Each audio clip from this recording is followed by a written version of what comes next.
تو رسول اللہ صلی اللہ علیہ وسلم نے گھریلو زندگی کے بارے میں ایک بنیادی اصول دیا، اور آپ علیہ الصلوۃ والسلام نے فرمایا تنکح المرأة، عورت سے جو نکاح ہوتا ہے 4 چیزیں دیکھی جاتی ہیں۔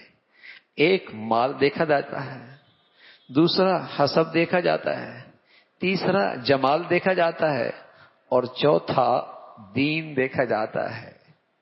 پھر اللہ کا نبی ہے، اور اللہ کے نبی کے زبان سے وہ بول نکلتے ہیں جو انہیں اللہ بتاتے ہیں۔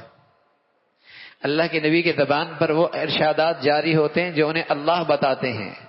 رسول اللہ صلی اللہ علیہ وسلم نے پھر آگے بات فرمائی، فاظفر بذات الدین، فاظفر بذات الدین، اگر تیرے نظر میں درجین دین قابل ترجیح ہوا تو پھر تو کامیاب ہو گیا۔ اگر دین تیرے نظر میں قابل ترجیح چیز بن گئی پھر تو کامیاب ہو گیا۔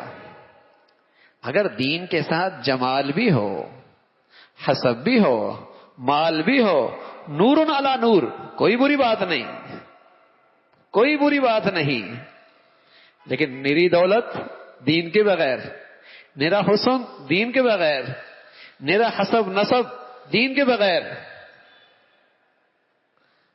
تو ایک تابعی، ان کی خدمت میں ایک شخص آیا اور آ کر کہنے لگا کہ میں اپنی بیوی اور بیوی والوں کے بیوی کے خاندان میں ایسا ہوں، شاید مجھ سے زیادہ گھٹیا کوئی نہیں ہوگا، بڑا مجھے رسوا کیا جاتا ہے، بڑے مجھے ذلیل کیا جاتا ہے۔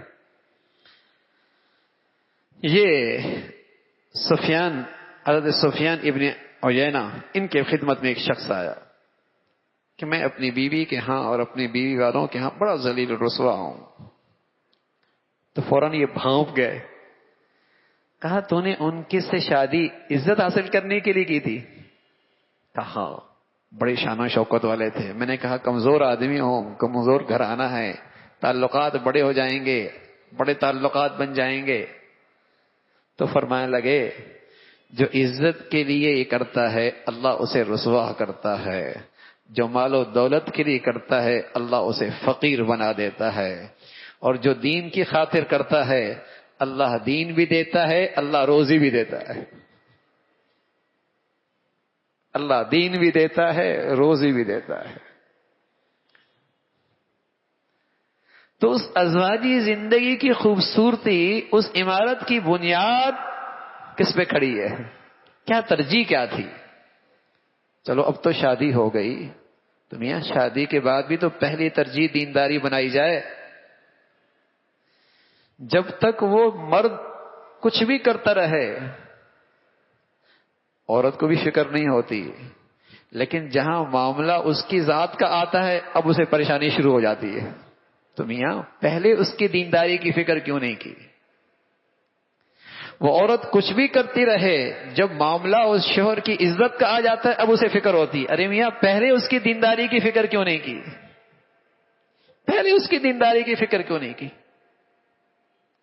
اس لیے کہ اللہ کا پیغمبر کہہ رہے دین کے بغیر گھریلو زندگی نہیں کامیاب ہو سکتی۔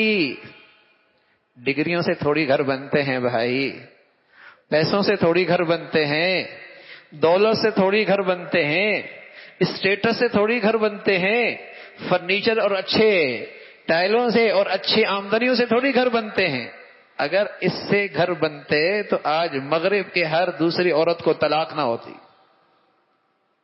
ہر دوسری عورت کو طلاق نہ ہوتی، اور اونچے اور خوشحال گھرانوں میں طلاقوں اور خلا کی آواز نہ آتی۔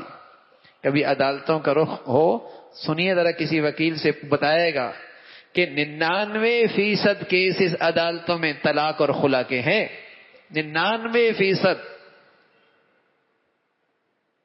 کس طرف ہمارا معاشرہ جا رہا، کس بربادی اور ہلاکت کی طرف۔ دین سے گھر بنتے ہیں، اور دین صرف نماز کا نام نہیں ہے، صرف نماز کا نام نہیں ہے، صرف داڑھی ٹوپی کا نام دینداری نہیں ہے۔ دین نام ہے، خلوت ہے، تنہائی ہے، تاریکی ہے، قانون کے رس سے دور ہے، دنیا کے نظروں سے اوجل ہے، اللہ کا خوف اسے دامن گیر ہے، کسی کا حق نہیں ضائع کرتا۔